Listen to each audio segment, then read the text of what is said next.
विशेष education study point में आप सभी मित्रों का स्वागत है। मैं वीवीएस विशेष आज आपको विज्ञान तृतीय प्रश्न पत्र डीएलएड फर्स्ट सेमेस्टर का लेकर आया हूँ, जो मेरे प्रीवियस ईयर 2019 का पेपर है। इसे मैं सॉल्व करके आज दिखाऊंगा। समय होता है 1 घंटे और पूर्णांक रहता है 25 का। इसमें जो बहुविकल्पी, अतलघु उत्तरी और लघु उत्तरी 3 टाइप के क्वेश्चन पूछे जाते हैं मित्रों। जिसमें से बहुविकल्पी प्रश्न, जिसको वस्तुनिष्ठ प्रश्न भी कहते हैं, वो मेरा पहला क्वेश्चन है। फल का पेड़ से गिरना उदाहरण है। चुंबकीय बल, घर्षण बल, पेशीय बल या फिर गुरुत्व बल। तो इनमें से 4 ऑप्शन में से आपको बताना है कि फल का पेड़ से गिरना कौन सा उदाहरण है। देखिए, घर्षण बल हो नहीं सकता, पेशीय बल हो नहीं सकता, गुरुत्व बल हो नहीं सकता, चुंबकीय बल होता है। तो इसका ए नंबर वाला सही होगा। क्यों होगा? क्योंकि पृथ्वी प्रत्येक वस्तु को अपने केंद्र की ओर खींचती है। तो कहने का मतलब उसमें चुंबक है, इस वजह से वो प्रत्येक वस्तु को अपनी केंद्र की ओर आकर्षित करती है। कोई ना कोई शक्ति तो है उसके पास, या तो गुरुत्वाकर्षण शक्ति या चुंबक शक्ति हम बोलते हैं। तो इसी वजह से उसका क्या हो जाएगा, इसका फल का पेड़ से गिरने का उदाहरण चुंबकीय बल है। तो ए वाला क्वेश्चन हमारा सही होगा। नेक्स्ट क्वेश्चन है कि बालू और लोहे की छीलन को पृथक किया जाता है। तो बालू और लोहे की छीलन को कैसे पृथक किया जाता है? नंबर 1 ऑप्शन हमारा है बीनकर, चुंबकीय पृथक्करण द्वारा, फटक कर या फिर छान कर। अगर हम बालू में अगर लोहे के कण पड़े हों, बालू में लोहे के छीलन के कण पड़े हों, तो क्या हम उसे बीन कर निकाल सकते हैं? 1-2 निकल आएंगे, जो छोटे वाले हैं फिर भी रह जाएंगे। हाँ, अगर हम फटकते हैं उन्हें, तो फटकने पर भी वो नहीं सारे निकलेंगे। छान कर भी अगर करेंगे ना कुछ हिस्सा उसका चला जाएगा। तो मेरे पास एक ऑप्शन बचता है, चुंबकीय पृथक्करण द्वारा। अगर मेरे पास चुंबक है तो उसमें हम क्या करेंगे, चुंबक उसमें डाल देंगे, तो जो भी लोहे के छीलन के कण होंगे वो लोहे के कण उसमें चपक जाएंगे और उन्हें हम बाहर निकाल लें। इसलिए हमारा ऑप्शन नंबर बी वाला सही होगा। ऑप्शन बी मेरा सही होगा। ठीक है, तो कौन सा ऑप्शन सही है? बी वाला। ठीक है। नेक्स्ट है क्वेश्चन, पत्ती द्वारा जनन होता है। तो पत्ती द्वारा अजूबा में, बबूल में, केला में, आम में। तो पत्ती द्वारा होता है कौन सा? पत्ती द्वारा अजूबा में होता है कौन सा? ये वाला ए नंबर विकल्प सही होगा आपका, अजूबा वाला। ठीक है। नेक्स्ट है, मेढक उभयचर जंतु है। मेढक, मछली, चिड़िया या फिर कुत्ता। तो इनमें से कौन सा सही है? तो मेढक है, जो ए नंबर वाला ऑप्शन हमारा सही होगा। कौन सा? मेढक वाला, ए नंबर वाला सही होगा, ये वाला। ठीक है बच्चों। नेक्स्ट है, द्रव्यमान का मानक मात्रक क्या है? तो द्रव्यमान का पूछ रहा है कि मानक मात्रक क्या है। द्रव्यमान का मानक मात्रक क्या है? नंबर पहला ऑप्शन है कुंतल, बी ऑप्शन है किलोग्राम, सी ऑप्शन है ग्राम और डी ऑप्शन है न्यूटन। तो इनमें से कौन सा सही है बताइए आप। तो इसमें से मानक मात्रक स्टैंडर्ड यूनिट की बात कर रहा है। जो भी एसआई पद्धति में बनाए गए मात्रक वो स्टैंडर्ड यूनिट होते हैं, मानक मात्रक कहलाते हैं। तो मेरा इसमें बी वाला ऑप्शन सही होगा, ये वाला बी वाला। ठीक है, बी वाला ऑप्शन सही है। प्रिय दोस्तों, मैं आपको एक अतिलघुत्तरी क्वेश्चन बताने से पहले चाहूँगा कि आप लोग मेरे इस वीडियो को शेयर, लाइक एंड सब्सक्राइब जरूर करें। सब्सक्राइब वाली घंटी को बेल आइकन को दबाएं, जिससे हमारे नए नोटिफिकेशन आपको मिलेंगे। नया वीडियो जैसे ही आता है तो आपको वहाँ से पता चल जाएगा कि हमें नया वीडियो डाला है, और आपको नोटिफिकेशन जारी हो जाएगा, तो आप सारे वीडियोस वहाँ से देख सकते हैं। अत लघु उत्तरी क्वेश्चन आते हैं। अत लघु उत्तरी प्रश्न पर पहला है, पुष्प के मादा अंग का नाम लिखिए। तो पुष्प के मादा अंग का नाम लिखिए। पहला कौन सा होगा? तो मादा अंग स्त्री केसर या जायांग होता है। जो पुष्प का मादा अंग होता है उसे स्त्री केसर या फिर जायांग होता है। ठीक है। नेक्स्ट क्वेश्चन है मेरा, सजीव के एक लक्षण लिखिए। तो सजीव का एक लक्षण कौन सा है? तो पहला आंसर होगा हमारा, सजीव में श्वसन क्रिया होती है। दूसरा है, सजीव में अपने जैसे इंसानों की उत्पत्ति करते हैं, जिन्हें हम प्रजनन कहते हैं। सजीव में अपने जैसे इंसानों की उत्पत्ति करते हैं, जिन्हें हम क्या कहते हैं? प्रजनन बोलते हैं। नेक्स्ट है, शाकाहारी और मांसाहारी जंतुओं के दो दो नाम लिखिए। तो आपको भी पता है शाकाहारी जंतु कौन कौन से होते हैं। तो शाकाहारी जंतु कौन कौन सा? बकरी और खरगोश होता है। मांसाहारी बाघ और शेर होता है। शाकाहारी तो पता ही है कि जो भी मांस की चीज़ें जो नहीं खाते हैं वो शाकाहारी होते हैं। बाघ शेर जो है मांस की चीज़ें खाते हैं वो मांसाहारी होते हैं। जो मांस खाने वाले होते हैं वो मांसाहारी, और जो मांस नहीं खाने वाले होते हैं वो शाकाहारी। नेक्स्ट है हमारा, घर्षण बल किसे कहते हैं? तो आपको पता ही होगा घर्षण बल किसे कहते हैं। तो इस क्वेश्चन के लिए आप लोगों से कमेंट में, या तो मैं बता ही देता हूँ, चलो कमेंट में नहीं देना है। घर्षण बल किसे कहते हैं इसके लिए मैं आपको एक डेफिनेशन दिखाता हूँ। ये रहा कि जब कोई भी दो सतह जो परस्पर एक दूसरे के संपर्क में हों, अर्थात एक दूसरे को छू रही हों और एक दूसरे के सापेक्ष गति कर रही हों, तो उनके बीच जो रगड़ होती है उसे हम घर्षण कहते हैं। यानी जब कोई भी दो सतह जो परस्पर एक दूसरे के संपर्क में हों, अर्थात एक दूसरे को छू रही हों तथा एक दूसरे के सापेक्ष गति कर रही हों, तो उनके बीच जो रगड़ होती है उसे घर्षण कहते हैं। और दूसरी डेफिनेशन, इसको अगर चाहो तो घर्षण बल की एक और डेफिनेशन होती है।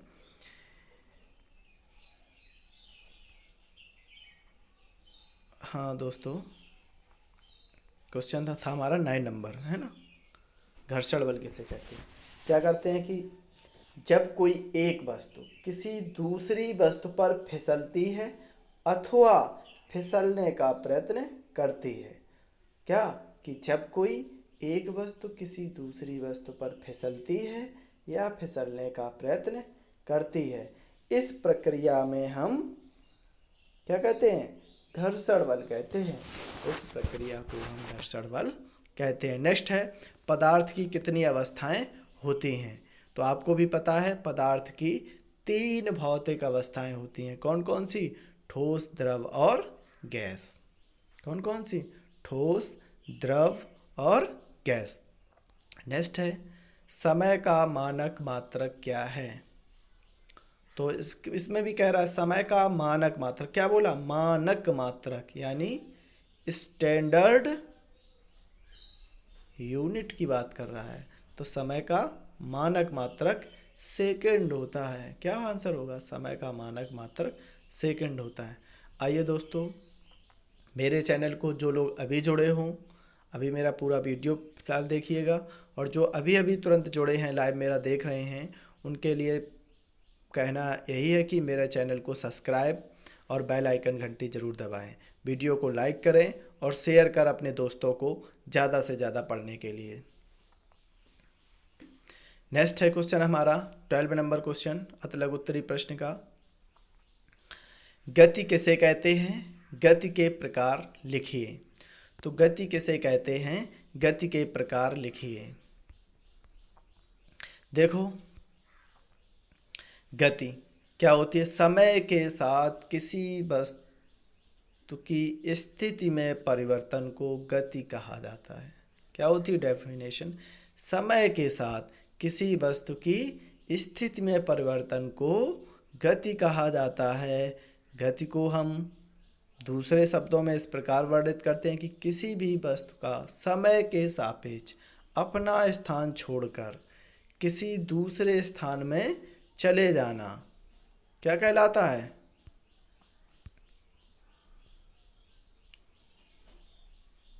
गति कहलाता है। फॉर एग्जाम्पल, जैसे विस्थापन, दूरी, वेग, त्वरण और समय।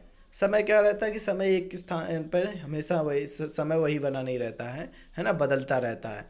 अभी 5 मिनट हुए 1 बजकर तो 10 मिनट भी होंगे, 10 मिनट हुए कभी 15 मिनट भी होंगे।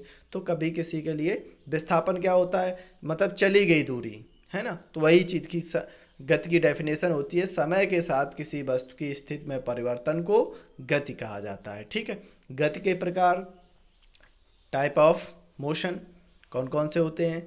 सरल रेखीय गति, है ना, सरल रेखीय गति, वृत्तीय गति, घूर्णन गति, दोलन गति और कंपन गति। कितनी हो गई? ये गतियाँ होती हैं। तो हम क्या करते हैं, पहले सरल रेखीय गति। तो गति के प्रकार में हम देखते हैं पहले सरल रेखीय गति। देखो सरल रेखीय गति क्या होती है? सरल रेखीय किसी वस्तु का एक सीधी रेखा में बिना अपनी दिशा बदले समय के साथ अपनी स्थिति में परिवर्तन सरल रेखीय गति कहलाता है। क्या डेफिनेशन होती है? किसी वस्तु का एक सीधी रेखा में या बिना अपनी दिशा बदले समय के साथ अपनी स्थिति में परिवर्तन सरल रेखीय गति कहलाता है। ठीक है। नेक्स्ट हमारा होता है, फॉर एग्जांपल ले लीजिए, जैसे सीधी रास्ते में चलती हुई बस। सीधे रास्ते में चलती हुई बस, आपने देखा होगा कि एक सीधे रास्ते में चलती हुई बस को अगर कोई बस एकदम सीधी सड़क में सीधी बिना मार्ग परिवर्तित किए चल रही है तो उसकी गति एक सरल रेखीय गति कहलाती है। बस को आपने देखा है कि वो एक सीधी रेखा में अगर चली जाए और वो क्या कहलाएगी? बिना मार्ग परिवर्तन किए, मार्ग का परिवर्तन ना करे, तो वो हमेशा कैसी गति कहलाएगी? सरल रेखीय गति कहलाएगी। दूसरा एग्जाम्पल ले लेते हैं।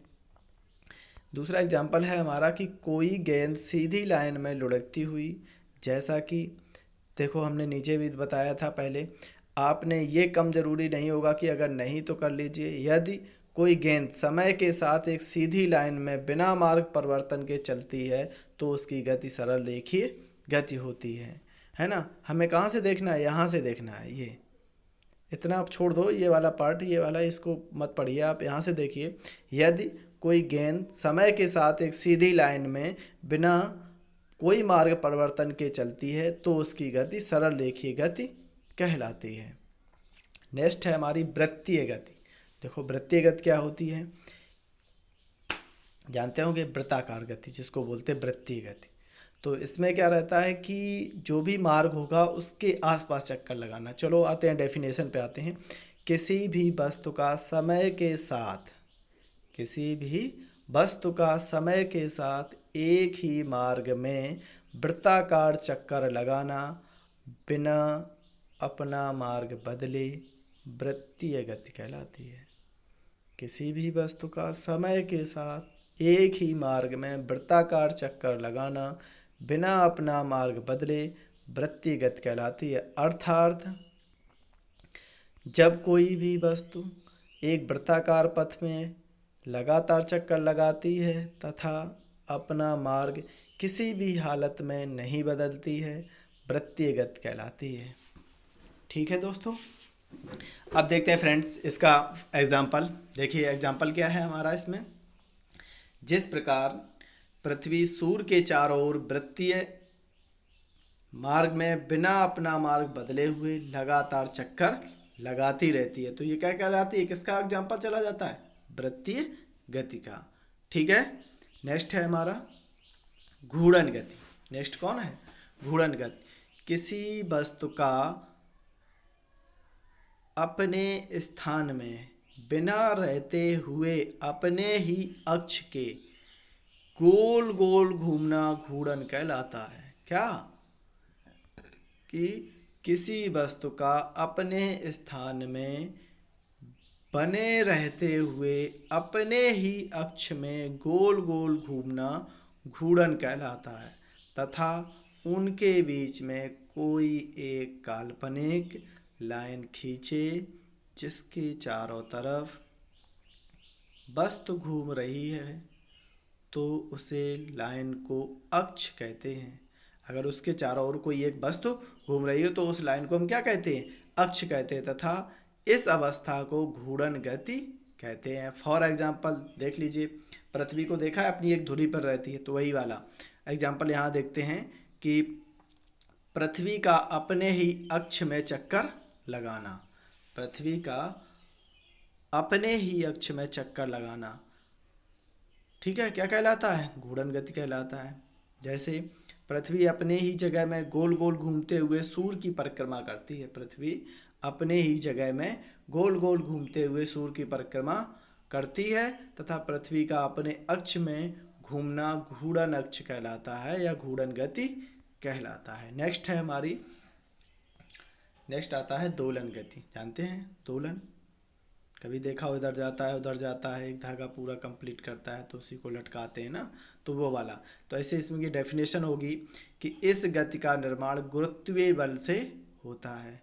दोलन गति में वस्तु एक ही पथ में गतिमान रहती है। दोलन गति में वस्तु एक ही पथ पर गतिमान रहती है लेकिन अपना स्थान वही रखती है, उसे परिवर्तित नहीं करती है। अर्थात जब यह गतिमान होती है तो किसी भी समय यह अपना पथ नहीं बदलती है ना। नेक्स्ट है हमारा, जब किसी वस्तु को दोलन की तरह एक छड़ या किसी धागे की मदद से किसी किनारे पर लटका देते हैं और उसे हिलाते हैं तो हमें पता चलता है कि यह द्विविमीय तल के प्रक्षेप गति करती है और यह गति एक साथ पथ पर चलती है परंतु कुछ समय बाद स्वयं ही बंद हो जाती है। इसे दोलन गति कहते हैं। आपको क्वेश्चन में क्या करना है? आपको सिर्फ यहाँ तक लिखना है। क्वेश्चन में जो हमारा क्वेश्चन हमने आपको बताया था ना कि इसके लिए, तो इसकी यहाँ से लेकर दोलन गति यहाँ से लेकर और आपको यहाँ तक आंसर देना है। ठीक है, क्लियर? वो पढ़ाने के लिए समझाने के लिए बता दिया था। नेक्स्ट है हमारा कंपन गति। देखो कंपन गति क्या होती है कि जब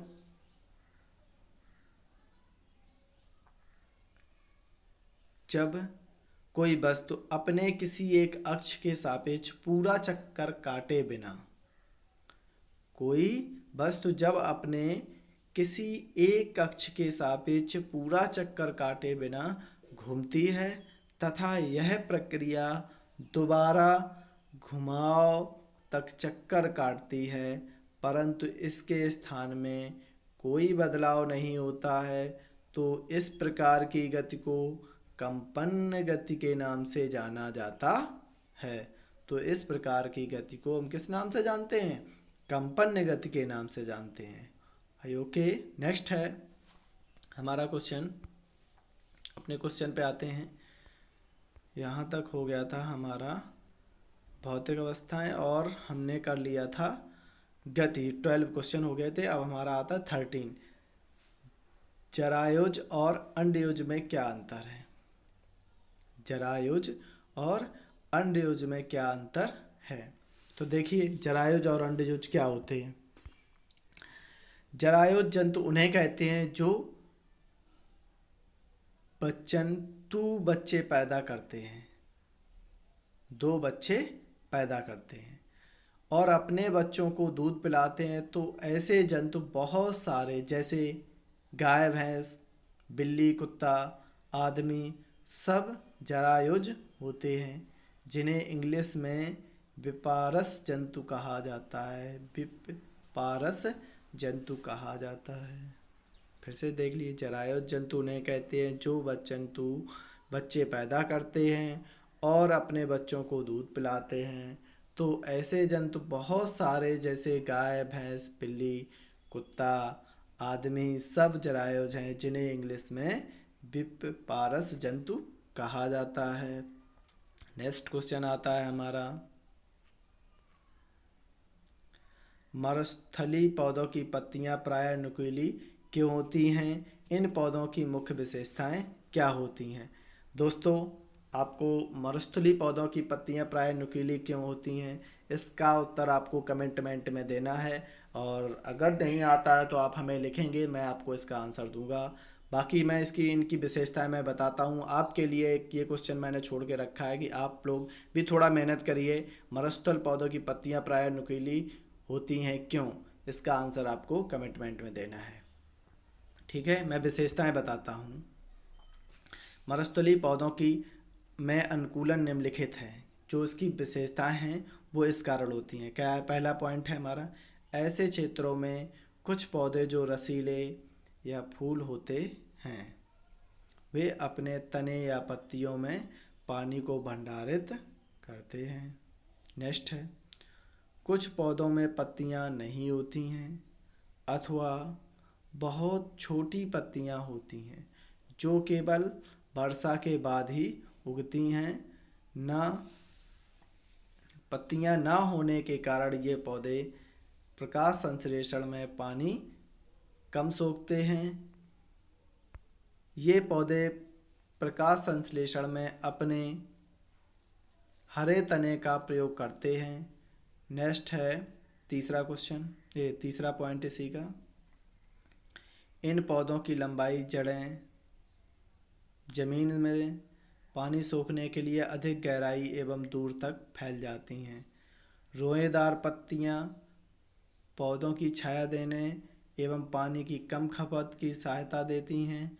अन्य पौधों की पत्तियां पूरे दिन अपनी दिशा बदलती रहती हैं जिसको ऊष्मा क्षेत्र का प्रभाव कम हो जाता है। नेक्स्ट क्वेश्चन पॉइंट है हमारा, तनों एवं पत्तियों पर लचीला आवरण पानी की खपत को कम कर देता है। नेक्स्ट है, इन पौधों में लगे कांटे जानवरों द्वारा इन्हें खाने से रक्षा करते हैं। ठीक है, आपके ये तो हो गए इन पौधों की विशेषताएं, मरुस्थलीय पौधों की विशेषताएं। नेक्स्ट क्वेश्चन आता है हमारा 15वां क्वेश्चन है, बस थोड़े और रह गए हैं, 15वां क्वेश्चन कर लेते हैं। दोस्तों, मैं फिर से आपसे कहना चाहूँगा कि मेरे इस चैनल को सब्सक्राइब और बेल आइकन ज़रूर दबाएं।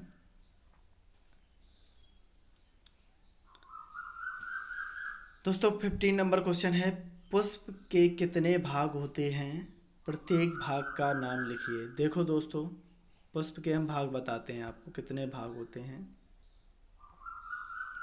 ये रहा हमारा।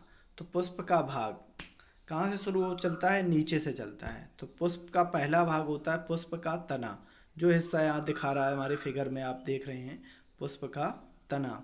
दूसरा है पुष्प आधार, क्या होता है? पुष्प आधार। तीसरा होता है बाह्यदल, क्या होता है? बाह्यदल। फिर होता है स्त्री केशर, स्त्री केशर। इसके बाद पुंकेशर, पुंकेशर। और फिर खुड़ियाँ, क्या होता है? पंखुड़ियाँ, है ना? जो पंखुड़ियाँ होती हैं उसको बोलते हैं खुड़ियाँ या पंखुड़ियाँ। ठीक है, तो ये हमारा रहेगा पंखुड़ियाँ।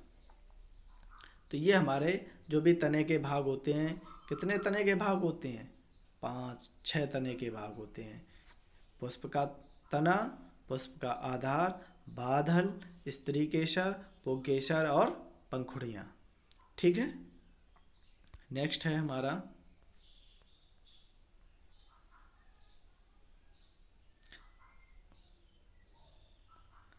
तंबाकू से होने वाली 2 हानियाँ लिखिए। जानते हैं तंबाकू खाने से क्या क्या होता है? कैंसर हो जाता है, और क्या होता है? तो पहला देखो, मैं 2 हानियाँ कौन कौन सी हैं। पहली हानि है मुंह में कैंसर का हो जाना। दूसरी है दांतों का सड़ जाना। ये हमारी क्या कहलाती है? तंबाकू से होने वाली हानियाँ कहलाती हैं। नेक्स्ट है हमारा मृत्तिका किसे कहते हैं? इसमें किस प्रकार की मिट्टी उपयोग में लाई जाती है? मृत्तिका देखो आंसर मृत्तिका का। मृत्तिका एक व्यापक शब्द है, प्रायः 2 माइक्रोन से छोटे वाले व्यास के। मृत्तिका एक व्यापक शब्द है, प्रायः 2 माइक्रोन से छोटे व्यास वाले कणों वाले अवसादी शैलों को मृत्तिका कहा जाता है। किसे कहा जाता है? मृत्तिका एक व्यापक शब्द है, प्रायः 2 माइक्रोन से छोटे व्यास वाले कणों वाले अवसादी शैल को मृत्तिका कहते हैं। यह मुख्यतः एल्युमिनियम के सिलिकेट एवं अन्य बहुसिलिकेट का मिश्रण है। मृत्तिका जिन मुख्य खनिज से बनी होती है उन्हें मृत्तिका खनिज कहते हैं। क्लियर? नेक्स्ट है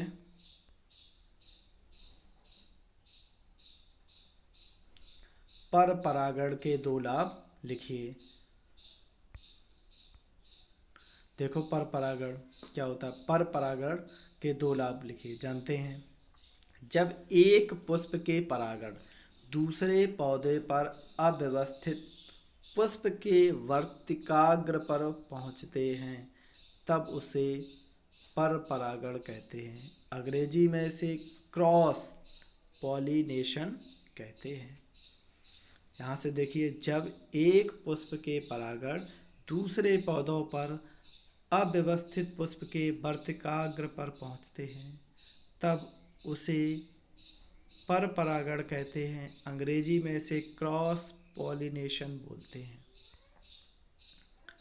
इसके भाग देख लीजिए कौन कौन से होते हैं। तो ये वाले देखते हैं लाभ, पर परागण से कौन कौन से लाभ होते हैं। पहले हम लिखना प्रारंभ करते हैं। कैसे करते हैं? वही पर परागण से निम्नलिखित लाभ होते हैं।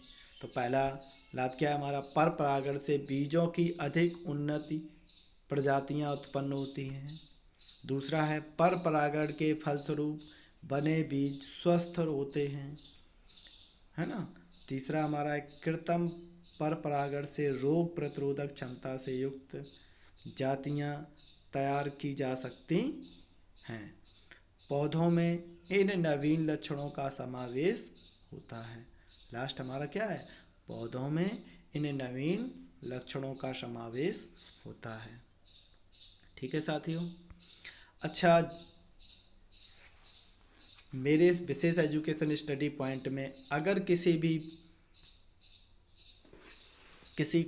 छात्र को पीडीएफ चाहिए तो मुझे कमेंट में लिखेगा, तो मैं उसे इस क्वेश्चन आंसर की पीडीएफ भी अवेलेबल करा दूंगा अगर आप लोगों को चाहिए तो, है ना। स्टडी पॉइंट में, विशेष स्टडी पॉइंट में आप लोगों से मेरा अनुरोध है कि मुझे कमेंट में ज़रूर लिखिए अगर आपको पीडीएफ चाहिए। तो मेरा एक चैनल है, मैं उसमें आपको चैनल का नाम बताऊंगा, तो आप उस चैनल को ज्वाइन कर लीजिए, टैली। ठीक है। तो जब टैली लॉग चैनल को ज्वाइन करेंगे तो उसमें जो भी पीडीएफ्स है वहाँ से हम आपको पीडीएफ अवेलेबल करा देंगे। अगर आपको पीडीएफ चाहिए तो हमें कमेंट में ज़रूर लिखिए। ओके, धन्यवाद साथियों। नया टॉपिक लेकर आऊँगा अगला, तो आप लोगों को थैंक यू।